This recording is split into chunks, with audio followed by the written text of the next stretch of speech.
ಓದಿರ್ತೀರಿ, ಬಾಬಾ ಸಾಹೇಬ್ ಅಂಬೇಡ್ಕರ್ ಅವರ ಜೀವನ ಚರಿತ್ರೆಯನ್ನು ಓದಿರ್ತೀರಿ ಅಂತ ಅಂದ್ಕೊಂಡಿದ್ದೀನಿ. ಓದಿದ್ದೀರಲ್ವಾ? ಹಾಗೆ ಬಸವಣ್ಣವ್ರ ಬಗ್ಗೆ ಕೂಡ ಓದಿರ್ತೀರಿ. ಬಸವಣ್ಣವ್ರ ವಚನಗಳನ್ನು ತಾವೆಲ್ಲ ಓದಿದ್ದೀರಿ ಅಂತ ಹೇಳಿ ಭಾವಿಸ್ಕೊಂಡಿದ್ದೇನೆ. ಬಾಬಾ ಸಾಹೇಬ್ ಅಂಬೇಡ್ಕರ್ ಅವರು ನಮ್ಮ ಪಕ್ಕದ ಮಹಾರಾಷ್ಟ್ರದ ರಾಜ್ಯದವರು. ಭಾರತದಲ್ಲಿ ಅವರನ್ನು ಎಲ್ಲರೂ ಗುರುತಿಸೋದು ಸಂವಿಧಾನದ ಕರ್ತೃ, the father of Indian constitution ಅಂತ ಕರೀತಾರೆ. ಹಾಗೆ ಕರೆಯುವಾಗ ಭಾರತದ ಸಂವಿಧಾನವನ್ನು ರಚನೆ ಮಾಡಿದ ಮುಖ್ಯರಲ್ಲಿ, ಅದರ ರಚನಾ ಸಮಿತಿಯ ಅಧ್ಯಕ್ಷರಾಗಿ ಕೆಲಸ ಮಾಡಿದವರು ಅಂಬೇಡ್ಕರ್ ಅವರು. ಆದ್ದರಿಂದ ಅವರನ್ನ ಫಾದರ್ ಆಫ್ ಇಂಡಿಯನ್ ಕಾನ್ಸ್ಟಿಟ್ಯೂಷನ್ ಅಂತ ಕರೀತಾರೆ. ಅಂಬೇಡ್ಕರ್ ಅವರಿಗೆ ಗುರುಗಳಾಗಿದ್ದವರು. ಇವರು ನನ್ನ ಗುರುಗಳು ಅಂತ ಹೇಳಿಕೊಂಡಿರೋದು ಒಂದು, ನಮ್ಮ ದೇಶದ ಸುಮಾರು 2,500 ವರ್ಷಗಳ ಹಿಂದೆ, ನಿಮಗೆ ಗೊತ್ತಿರಲಿ,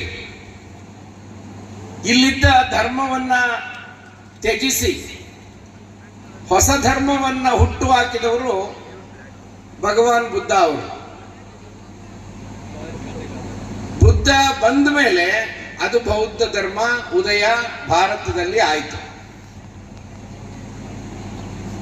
ಬೌದ್ಧ ಧರ್ಮದ ಮೂಲ ಗುಣಗಳು ಕರುಣೆ, ಸಮಾನತೆ ಮತ್ತು ಸಹಕಾರ.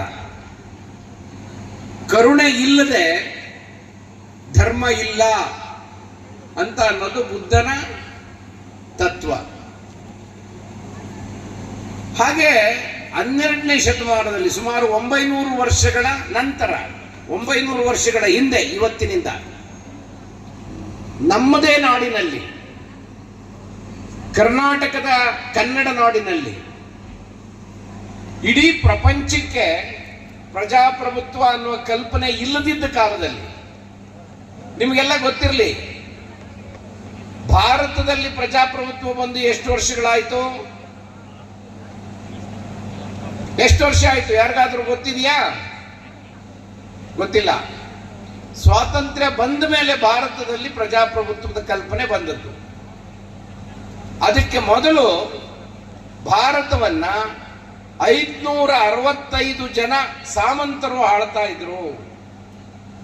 565 ಜನ ಸಾಮಂತರು ಆಳುತ್ತಿದ್ದ ಭಾರತವನ್ನ ಸ್ವಾತಂತ್ರ್ಯ ಬಂದ ಮೇಲೆ ಒಂದಾಗಿ ಮಾಡಿ, ಆಗಲೂ ನಾವು ಈ ಭಾರತದ ಸಮಗ್ರ ಭಾರತದ ಒಳಗೆ ಸೇರೋದಿಲ್ಲ ಅಂತ ಅಂದವರನ್ನ ಒತ್ತಾಯಪೂರ್ವಕವಾಗಿ ಸೇರುವಂತೆ ಮಾಡಿ ಈ ಭಾರತದ ಕಲ್ಪನೆಯನ್ನ ಕಟ್ಟಿಕೊಟ್ಟವರು ನಮ್ಮ ಸ್ವಾತಂತ್ರ್ಯ ಹೋರಾಟಗಾರರು. ಭಾರತಕ್ಕೆ ಸ್ವಾತಂತ್ರ್ಯ ಬಂದ ಮೇಲೆ ಸುಮಾರು 76-77 ವರ್ಷಗಳಿಂದ ಈಚೆಗೆ ಪ್ರಜಾಪ್ರಭುತ್ವದ ಕಲ್ಪನೆ ನಮ್ಮ ದೇಶದ ಜನಗಳಿಗೆ ಬಂದದ್ದು. ಆದರೆ 12ನೇ ಶತಮಾನದಲ್ಲಿ ಈಗ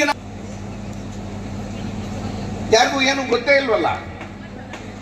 21 ಮಕ್ಕಳು ಹೇಳ್ಬೇಕು, ನಿಮಗೆ ಗೊತ್ತಿರುತ್ತೆ ಪಾಪ, ಮಕ್ಕಳಿಗೆ ತಾನೇ ಗೊತ್ತಿರಬೇಕು ಅಂತ ನಾನು ಕೇಳೋದು. 21ನೇ ಶತಮಾನದಲ್ಲಿ ಇದ್ದೀರಿ ಅಲ್ವಾ? ಅವರಿಗೆ ಪ್ರಜಾಪ್ರಭುತ್ವದ ಕಲ್ಪನೆಯನ್ನ ತುಂಬಿದವನು. ಬಸವಣ್ಣನ ಕಾಲದಲ್ಲಿ ಒಂದು ಅನುಭವ ಮಂಟಪ ಅಂತ ಇರ್ತಿತ್ತು. ಆ ಅನುಭವ ಮಂಟಪದ ಸದಸ್ಯರು ಯಾರು ಗೊತ್ತೇನು? ಮಾದಾರ ಚೆನ್ನಯ್ಯ, ಅಂಬಿಗರ ಚೌಡಯ್ಯ, ನುಲಿಯ ಚಂದಯ್ಯ, ಅಕ್ಕ ಮಹಾದೇವಿ ಮತ್ತು ಸೂಳೆ ಸಂಕವ್ವೆ, ಇವರೆಲ್ಲ ಅದರ ಸದಸ್ಯರು.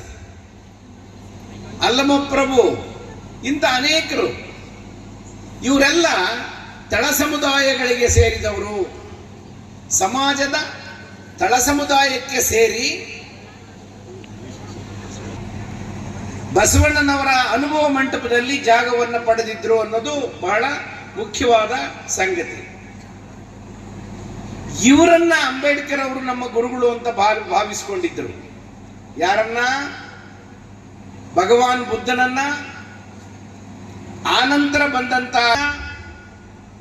ಅವರ ಕಾಲದಲ್ಲಿಯೇ ಇದ್ದಂತ ಜ್ಯೋತಿಬಾ ಫುಲೆ ಅವರನ್ನ ಜ್ಯೋತಿಬಾ ಫುಲೆ ಅವರ ಹೆಸರು ಕೇಳಿದ್ದೀರಾ? ಸಾವಿತ್ರಿಬಾಯಿ ಫುಲೆ ಅವರ ಹೆಸರು ಕೇಳಿದ್ದೀರಾ? ಮೊದಲ ಮಹಿಳೆಯರ ಶಾಲೆಯನ್ನ ತೆರೆದವರು ಜ್ಯೋತಿಬಾ ಫುಲೆ ಅವರು. ಹೆಣ್ಮಕ್ಕಳಿಗೆ ಶಿಕ್ಷಣ ಇರಲಿಲ್ಲ.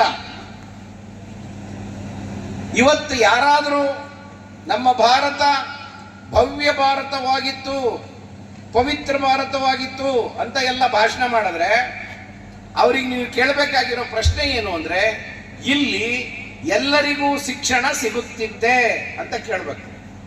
ಎಲ್ರಿಗೂ ಶಿಕ್ಷಣ ಇತ್ತೆ ಇರ್ಲಿಲ್ವೇ ಅಂತ ಕೇಳಬೇಕು. ಎಲ್ಲರಿಗೂ ಅಂದ್ರೆ ಎಲ್ಲ ಸಮುದಾಯಗಳಿಗೆ ನಮ್ಮ ಸಮಾಜ ಯಾವ ರೀತಿ ಇತ್ತು ಅನ್ನೋದಕ್ಕೆ ಒಂದು ವರ್ಣಾಶ್ರಮ ಅಂತ ಇದೆ, ವರ್ಣನೀತಿ ಅಂತ. ಸಬ್ ಇನ್ಸ್ಪೆಕ್ಟರ್ ಆಗಿ ಕಾರ್ಯನಿರ್ವಹಿಸಿ ಅತ್ಯಂತ ದಕ್ಷತೆಯಿಂದ ಕಾರ್ಯನಿರ್ವಹಿಸಿರ್ತಕ್ಕಂಥ